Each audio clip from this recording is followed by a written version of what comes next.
Welcome to our webinar on home working, the good, the bad and the ugly. My name's Sarah Gardner, 2020 HR Consultancy, providing HR services to small businesses. And my name's Kathy Pollard from Pollard Safety Services, where being straightforward is key. So, the point of this webinar is to highlight some things employers need to consider when moving to home working on a more permanent basis, or even temporarily, as we've all had to do. It's highly probable that there is going to be an increase of permanent home working, even when the vaccine is rolled out permanently. And it's important that you take account of things that you may not have taken account of when everything was forced on us without any planning. So the reason we've called it the good, the bad and the ugly is because there are positives to home working, there are negatives to home working, and then there's the law, which is the ugly. And we're taking the approach of the 4 Ps: people, protection, performance, and paperwork. Let's begin with your people. Home working isn't right for everyone. And the best thing that you can do before you decide where home working is going to fit in your organisation is get to know your people. Identify who home working is good for and identify who home working isn't good for. And it may be surprising. You may find that your extroverts actually really struggle working from home. There's various things to consider, such as the home environment. Are there childcare issues? Do they house share? Have they got appropriate space in which to work? And Kathy will pick up a lot more on that on the protection side. It's a good idea to triage your teams. If you know that there are people with mental health issues, speak to them, understand what the challenges are, and put in place structured plans for how you're going to keep in touch with them so that they don't feel isolated and the mental health issues are not exacerbated. And I guess that brings me in a little bit to team communications. When you're working remotely, you need to think a little bit harder about how you're going to communicate to teams. When you're all in one office or you're having regular team meetings, it's much easier to structure those team communications. You now need to move your thinking to a virtual office and a virtual team meeting. So don't stop the team communications, but have a structured approach to it. You can also use email and any other messaging services your IT software may provide, but you need to make sure that the team communications is strong so that people aren't missing out. One-to-one communications should not stop. You need to have regular check-ins. You need to have regular reviews with people. Now, whatever you did in the office, you can replicate virtually. So just be clear on how you're going to sort those one-to-one communications out, and make sure that you don't forget about your people. I've heard some horror stories where people were sent to work from home in lockdown and had no one-to-one communications with their manager. Conversely, I've heard some other horror stories where their manager has required them to log on at 8 o'clock for a team meeting to make sure everyone's there and be there at 5 o'clock for another team meeting to make sure everyone's there. We will pick up a little bit on that in the performance element of this webinar, but just be clear and structure your communications and think about it. Yeah, I think it's definitely important that you keep those communications going. We must never forget that people are the key to our business, and if we don't nurture them, then they won't work for us as effectively as they might. I think also some things that some companies have been doing is setting up virtual office spaces, so perhaps that can keep a bit of morale going, and a bit of that team spirit still connected rather than fragmented. But we'll talk a bit about more about that again in performance, because it can link with that. Yeah, and you've segued lovely into the peer support. When you sat in an office, quite often you will have conversations at the photocopier, at the metaphorical water cooler, because we're not in America, and in the kitchen when you're making a cup of tea. And people are there for each other. Great friendships are established in an office environment. How do you do that when everyone's working virtually? Well, I think it's about encouraging those communications to still take place. Kathy mentioned virtual co-working spaces. That's where you can open a Zoom call. Don't necessarily stay on that screen, carry on working, but you can have conversations. If you've got an idea, you can shout that out. If somebody's working on something that you're working on, you can have those discussions. It doesn't have to be a full-on 1 hour Zoom meeting. It can be done more organically, but still virtually, using co-working spaces. But as part of your preparation for remote working, make sure your people are thinking about how they're going to maintain the peer support, and give them time and space in the day to get that. Yeah. Can I just touch as well on this, because I've had a conversation this week with a mental health first aider, and it might be a really good idea if you think about when you've got a business that's in a physical form. You'll get those communications, you'll get people walking about geographically within the building who might converse with people along the way. Now, because everything's gone virtual, what you might want to do is if you've got your mental health first aider, you might want to delegate some responsibility of communication to them, so they can just touch base with employees routinely, or have it on a rota or something like that. So they can it's someone that's a little bit independent from a line manager, who can just connect with somebody to see how they're doing and what they're up against. Because as Sarah mentioned earlier, if you think about people's different home working environment, I might be sitting at home in my house where I've got a separate dining room, but other people have got very, very different setups. They might not have a dining room. They might have children that are off school, self-isolating because their bubble has closed, and now we're having to homeschool and work, plus the other partner might be working as well. So it's very, very important to keep communication going, so that we can early identify any changes where additional changes or support might be needed. Absolutely. And I think the key to that is recognizing that one size does not fit all, and it needs to be done in collaboration with your people. Find out what works for them. Trial and error. This is new for a lot of people. You might not get it right, so review on how things are going, make changes, and put in solutions that are fit for that individual, rather than a one size fits all. And I think you're right, go back and check. So you might have put that change in place, but don't necessarily think that change is going to work. You have to go back and check. Absolutely.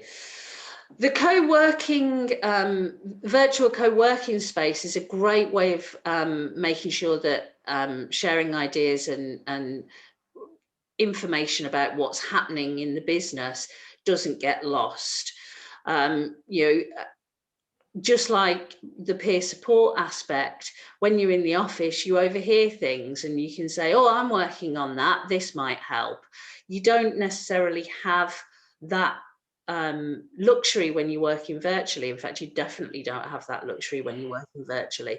So there needs to be time put to one side to make sure that what's going on in the business is communicated and people aren't left in a vacuum concerned about the performance of the business or what's happening, and to make sure that ideas are being shared and overlapping work activity is kind of identified, and the best solution is put in place to ensure that your people are being as effective as they can be.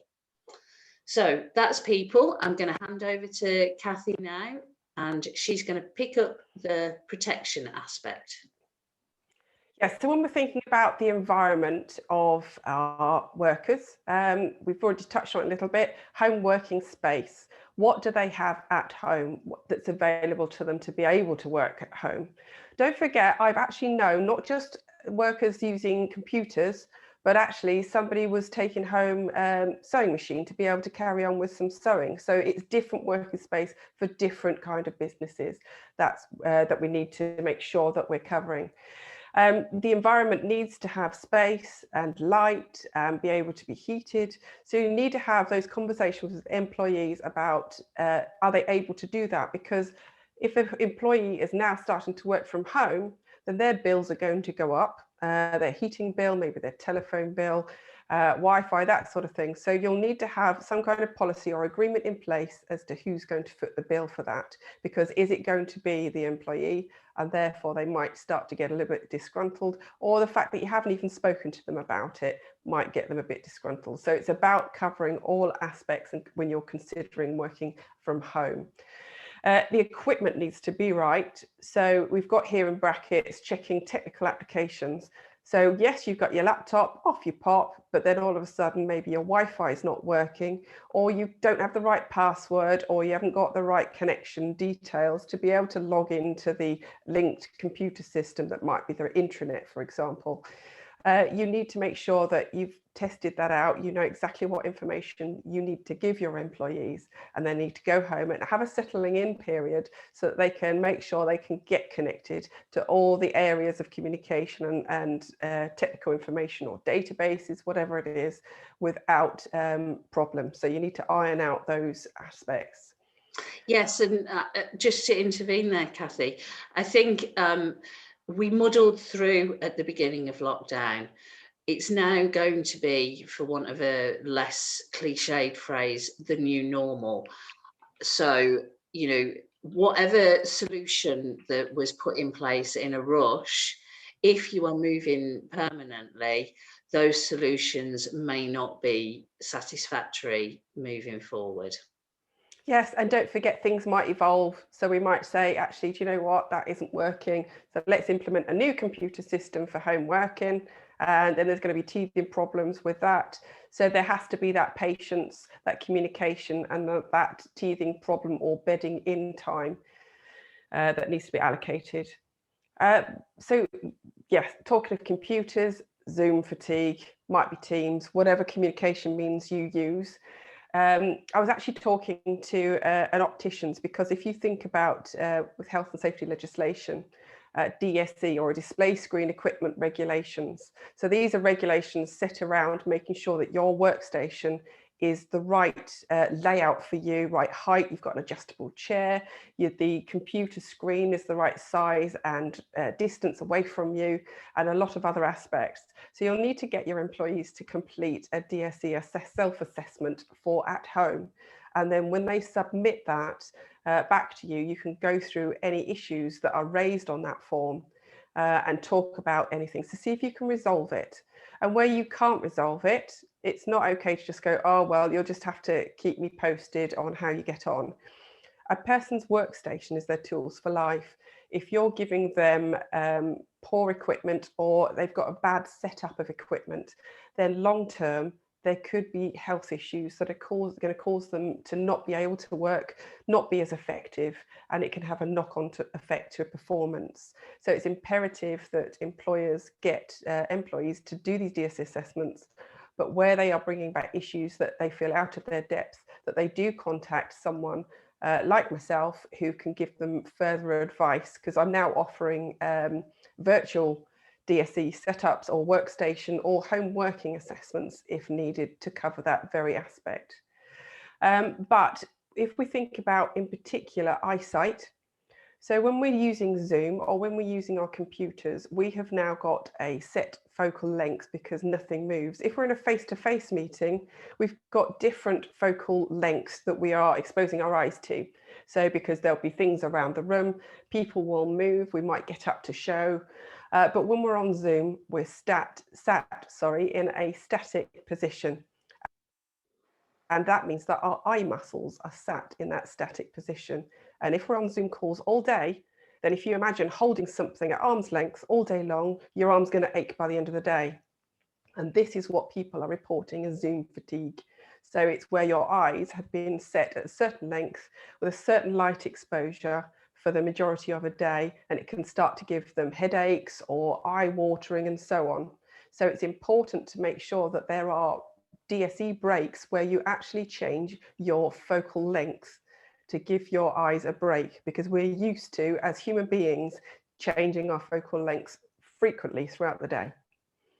And I think the frequency of meetings, make sure meetings are spaced out to allow for breaks. You know, we're used to traveling to other offices for meetings, and we've always said you need to make sure that there's sufficient time in between meetings so that people are driving safely, not rushing, able to get food. And the same is true with virtual meetings. They need to be able to take breaks. Yeah, definitely. And all of these can feed into mental health triggers. I touched on that before with regards to mental first aid, but don't think that your mental first aider that you may have trained before the pandemic, before lockdown and before home working, don't think that their role is redundant. Use their role to try and adapt to the online situation and virtual home working, so you can keep track on how people are doing, because people thrive. Even if they're introverts, they still need that communication and contact to know their groundings, to know their structure, and key health and safety information as well. So make sure that you do consider people's mental health when working at home. Don't forget, some people might have abusive relationships, dare I say, and being at home might actually trigger or aggravate that situation. Yeah, and going back to the previous slide, if we're moving to a more flexible approach to home working versus office working, it can be a blended approach. So if somebody does need that contact in the office, moving forward, you can do it so that maybe they're working from home part of the time, but there is also office space available, so that if they do need to work from an office, whether it be business related or mental health, well-being related, that there is the option to have that blended approach. I think another thing with mental health, if you look at the HSE stress aspect, there's a temptation, and we will touch on this in the performance aspect, there's a temptation to more closely monitor people, and that may cause additional stress and pressures from a control aspect if people don't feel like they have control on how to be able to do their work. Yeah. We need to recognize that, you know, for a lot of roles, they don't have to be 9 to 5. It could be that, you know, a parent does a school run at 3 o'clock and then logs back on at 6 p.m. And that's not a negative thing, but there needs to be transparency. And all of that comes from exploring the circumstances and getting to know your people. Yeah, absolutely. And talking of that, if people are at home on their own, we are actually considering now a lone working situation. So we must be carrying out a lone working risk assessment if they are on their own. Things to consider might be existing health conditions, if there are any first aid needs, and fitness to work alone. So if they are fit to work alone, that's all well and good. But if they aren't, what can you do? What control measures can you put in place? Can people have regular contact? What's their working and home living situation? Is there someone they can call on? Are they still able to get hold of medications or whatever it might be? Think about how you can support that person now that they are a lone worker. Perhaps some kind of procedure on who to contact if something is to happen, to make sure that you are providing them with a means of communication rather than just a computer. Have they got a mobile phone? Have they got a landline? What do they have in place for communication, and who would they communicate to? You might want to designate them a buddy. It's also very important to make sure that you have got a robust drugs and alcohol policy in place, because we're all well aware that people during lockdown has reflected on the sales of alcohol. But we need to be making sure that this doesn't start blending into our work-life balance. I don't know if you want to touch on that anymore, Sarah. Yeah, I think some of that will come up in the performance in terms of spotting issues in drop-off of performance, but the physical well-being aspect comes into play a little bit here, as well as the mental well-being, mental health well-being. Yeah, I think just knowing your people, being clear on stuff, having a robust policy about how you're going to support people if they do develop any addiction issues is a positive. I just want to pick up on something that we touched upon with Zoom fatigue in terms of physical well-being. It's less relevant for Zoom calls, but you can get apps that you can put on your computers and laptops that remind you to take micro breaks in terms of looking away from the screen, and then tell you to get up and walk away from your screen for 10 minutes.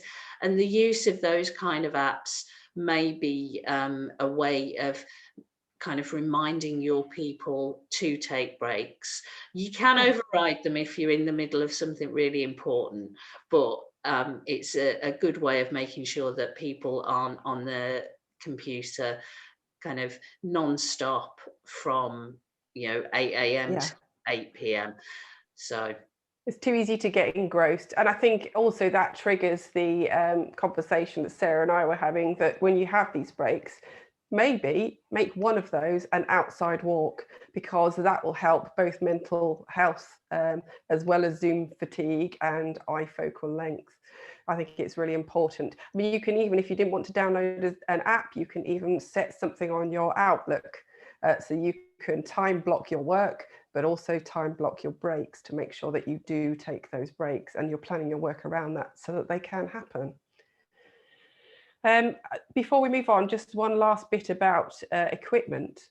I think we need to be very aware that not only are we talking about DSE equipment here, but we're talking about a whole home working risk assessment that must be carried out. And other aspects that should be considered in that risk assessment should be electrical equipment. Because if we don't have the right electrical supply, and then people are then starting to use extension leads, maybe there's not enough sockets on the extension leads, so then they're starting to daisy chain extension leads, then this is going to increase the risk of fault or potential fire. And we'll talk a bit more about documentation later, but we need to make sure that those risks are controlled, that pack testing still does happen, and even though people are working at home, we don't think, oh, out of sight, out of mind, that we are still making sure that work equipment checks are being carried out. You might want to make sure that they carry out a check log maybe once a month to check their equipment at home, because people will construct the most weird and wonderful electrical supply so that both themselves and their partners and whoever else, homeschooling or whatever, can happen on all of these electrical and charging devices. And the last thing we want is for a home to succumb to a fire because of a working situation. But we'll touch on also insurance later on when we talk about paperwork that needs to connect with all of that. Yes, so in terms of information and training, one area where you need to think about how you manage people where remote working is the norm, and that's induction. If you're bringing a new person in, you would normally walk them around the office, introduce them to people, conversations would happen naturally, and they get to know the structure of the business. Obviously, that's a lot more difficult when everyone's working virtually. So you need to be more structured around that. You need to make sure that everyone in the business is share org charts, have discussions about what people are doing, make sure that there are lines of communication open for new people to get to know their colleagues. Yeah. Because it won't happen organically like it did before, and that could hinder that person's performance during the early days of their employment. Yeah, something as simple as assigning a buddy or a mentor can help with induction training and embedding in training that's been given, because we all know when we start a job, there is so much information thrown at us that we don't know what to do with it or how it looks in practice. So if just the simple assigning of a buddy or a mentor to help embed that initial training that they receive into working practice can work wonders and make that employee feel part of the team and supported. I think also on those lines, you need to make sure that health and safety documents, health and safety procedures, risk assessments, and so on are always made readily available. There's no point telling someone something once and then they can't find where that information is. Same with all the policies that we're talking about today. Need to make sure that they are readily available so they can refer back to them when they need to. And we'll probably pick up a little bit more on that on the paperwork slide. Yes. Right, so performance.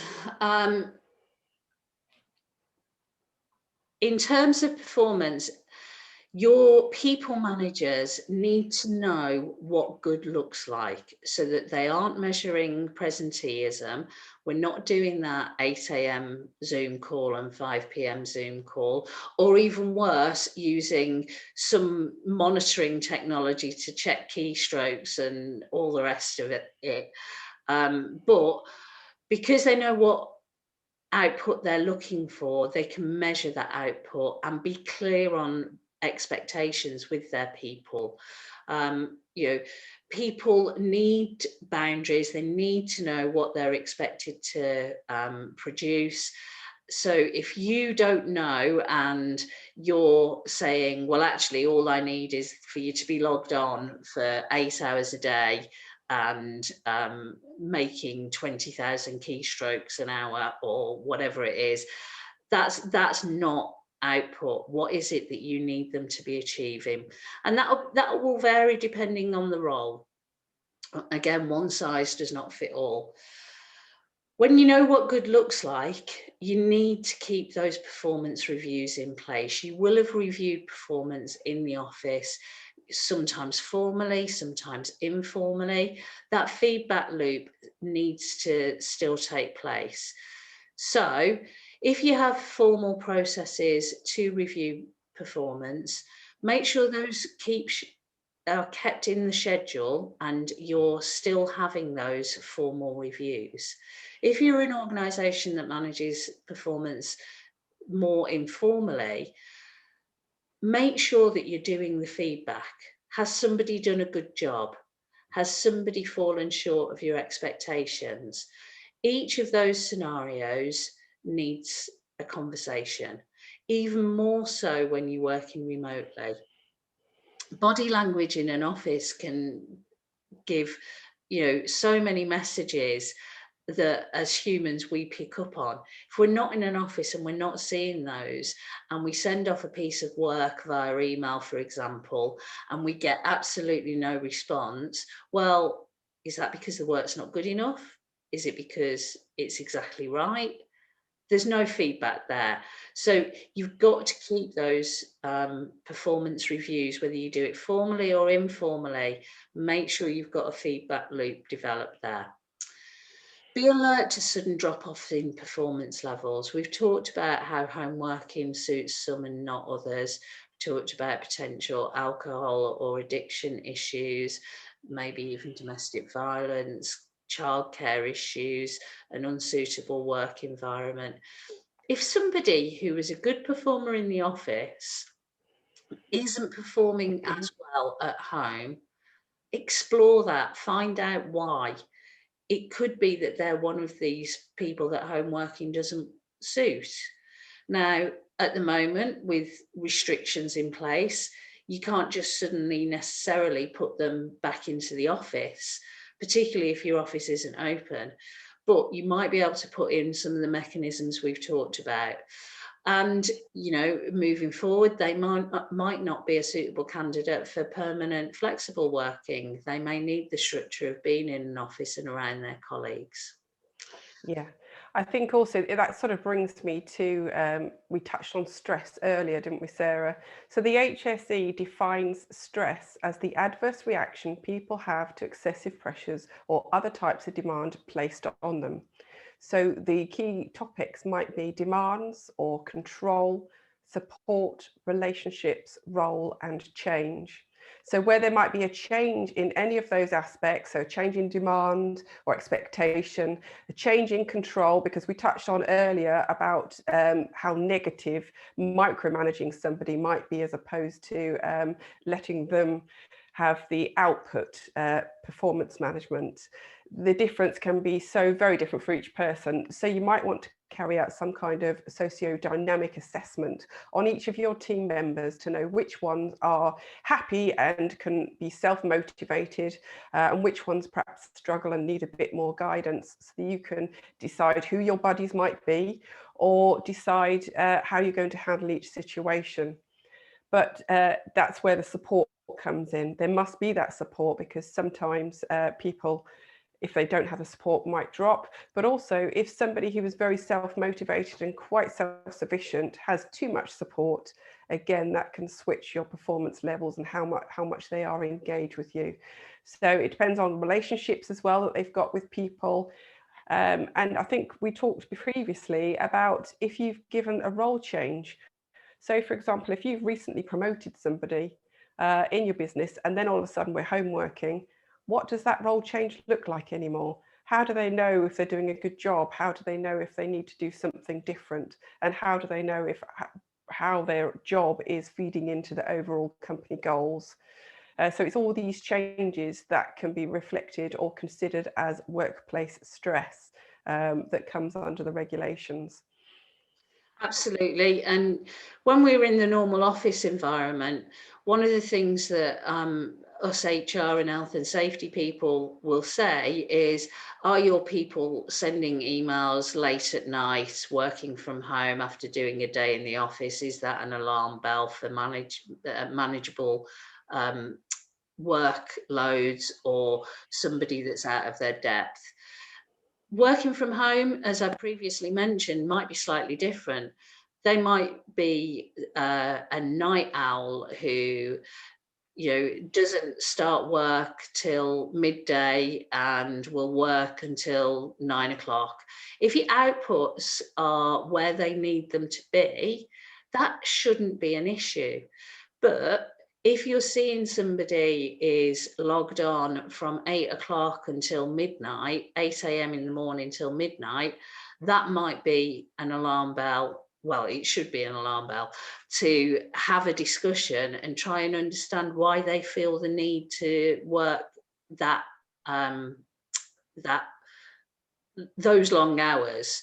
And some of that might be perception in terms of needing to prove themselves, because then there isn't visible sight of everything that they're doing. And that's where you kind of need to put the reassurance in that,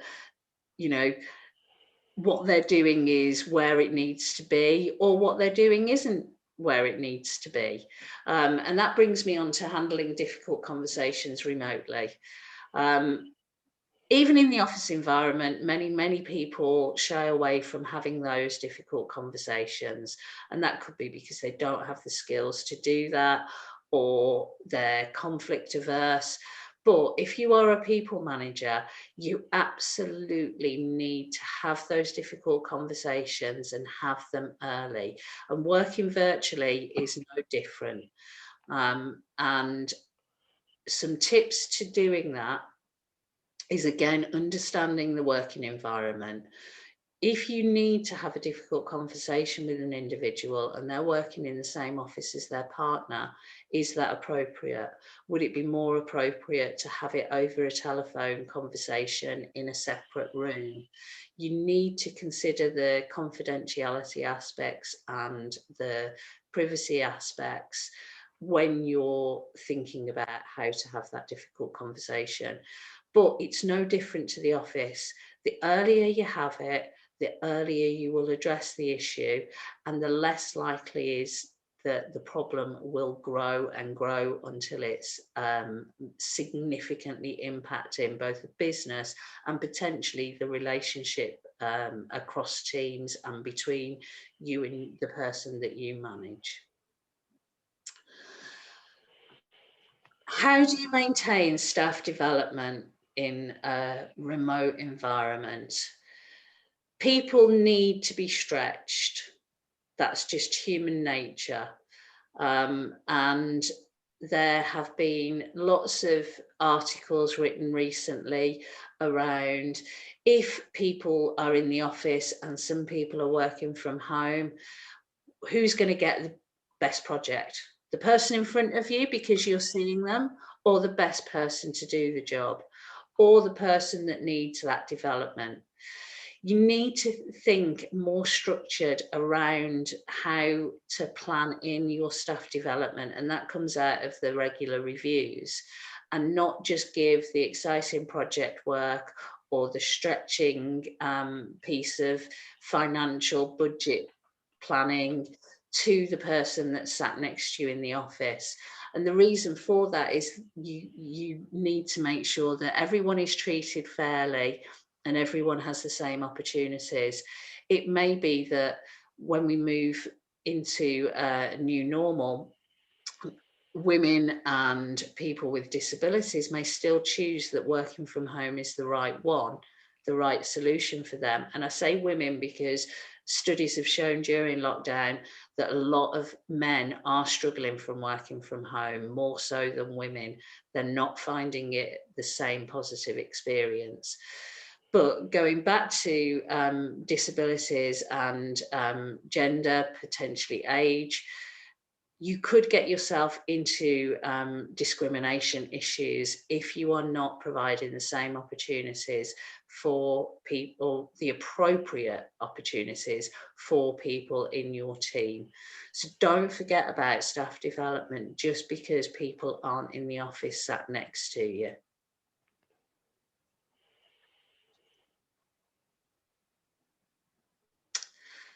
Finally, we're on to the paperwork aspect. Yes, we have to have paperwork, even if it's electronic paperwork.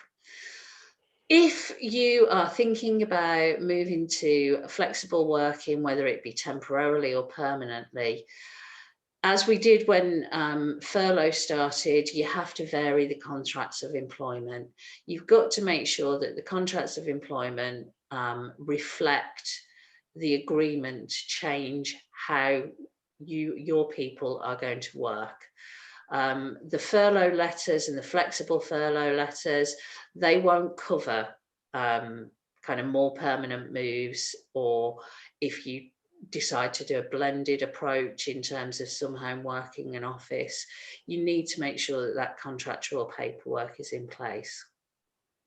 Kathy's mentioned a couple of times about home working policies and things to consider, such as additional costs versus reduced costs from travelling into the office. Think about either having a home working policy or integrating home working in all of your existing policies.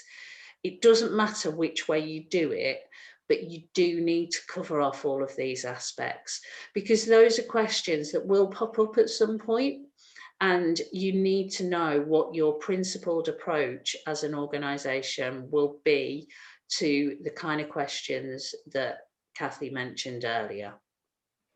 Yeah, definitely. We're talking about drugs and alcohol. We're talking about lone working, talking about even things like manual handling, because we might have equipment that's delivered to home and now we've got to stick it in place. So all these policies must be tweaked and amended to make sure that they are fitting with our changed environment. I think the other thing that needs to happen, we touched on risk assessments, so I'll touch on it again. You might have an employee, for example, that is not 100% home working. So say like myself, I will go out and I will visit clients for a short amount of time as possible, and then I'll come back to my home working office. So I think we just need to have a little reminder about COVID, about record keeping, about make sure we've got details for test and trace, so we know where our employees are, that our risk assessments are covering that change of what they're doing, where they're doing it, and then we're keeping the records and that paperwork on file as well. Sorry, Sarah, just thought I'd touch on that one before we forgot. No, absolutely, that's fine. So I mentioned about handling difficult conversations and maintaining confidentiality. Working from home also causes data protection challenges. Data that is stored in the office and computers that are fixed to the desk, which don't take all of that data, the customer information, personal sensitive data, all of that potentially is an issue. You leave a screen on without it being locked, and a partner walks in and it's got somebody's bank details on there, or sensitive medical data, or even kind of sensitive business competitive data. You need to update people's knowledge so that they are aware of the risks, even little things like in the summer having a window open and having a telephone conversation that can be overheard. Those kind of things need to be considered, and people need to have additional education around those. So just think about your data protection challenges. Yeah. Included in that is secure Wi-Fi, making sure that people are working on equipment that has appropriate security. I would never recommend people using their own personal equipment to work from home, but you know, some businesses don't have the finances to be able to afford laptops for everyone, so that may be a necessity, but you need to make sure that the appropriate security is in there. You know, a thing that is really useful that a lot of people probably don't use to its optimum. SharePoint is a regular thing for many people's intranets. They work on Microsoft Teams. SharePoint has a fantastic document management system. There are plenty of others out there, but using a document management system may prevent or avoid people having to download documents onto their system. So you've got lots of different versions on different systems, even emailed around, and you don't know how many versions of those documents are out there. If you use the document management system within SharePoint, it prevents all of that needing to happen and helps keep your data secure. Yes, I think also, just to touch on it, that where offices would back up to maybe a hard server, what are we going to do now? People are working remotely. Is there going to be some kind of cloud backup? Again, SharePoint can be a good tool to use, but it might not be the right size or the right capacity or the right thing for your business. So definitely have a look to see how you're going to ask these people to back up, so you've got longevity and continuity for your business should something go wrong, plus complying with GDPR. We touched on risk assessments earlier. So as I said, we need to make sure that we are carrying out a home working or a working from home risk assessment that is or covers the aspects that we've talked about today, but it must be 100% must be in consultation with the person carrying out that assessment. There is no, or doing the work, I should say, there is no point having a generic assessment that either the end user hasn't seen or it applies to 5 separate environments. It's not specific, and the guidance states that it must be suitable and sufficient. And if it's not specific for that worker in that environment, then you're failing on those counts. Plus, also, to get your employees' buy-in, the best way is to say, right, you help me. You're doing it. I know what I know. You know what you know. Let's work together, and you will find that that will empower them to follow it, make them respect it, and of course, you've educated them in the meantime. That risk assessment must form part of a training element, because you are then giving them information on how to use their equipment correctly, what GDPR expectation is, what the policies expectations are, communication of health and safety policies and other policies, and so on, plus induction, training, and on the job training, and the availability of all the records. All of this information is stuff the employee will need to know. And HRM systems can sometimes help with that. You don't necessarily want to load up all of the individual risk assessments on a public document management system. A lot of HRM systems will have individual records where you can upload personal documents, and actually some of them even have e-signatures that form a legally binding kind of agreement. So think about what systems you've got that can help you keep both the data protection aspects sorted, but also your record keeping sorted. Yeah, and just to touch on the last one there, make sure that your home worker has checked that their home insurance is not invalidated by them now working from home, to make sure they're covered. And if there are any gaps, make sure that your business insurance covers that gap for them. And everybody should have a copy of that record. Absolutely. So that's our headline webinar on home working issues, the good, the bad, and the ugly. If you need any help implementing any of the things that we have talked about on this webinar, you can get in touch with us.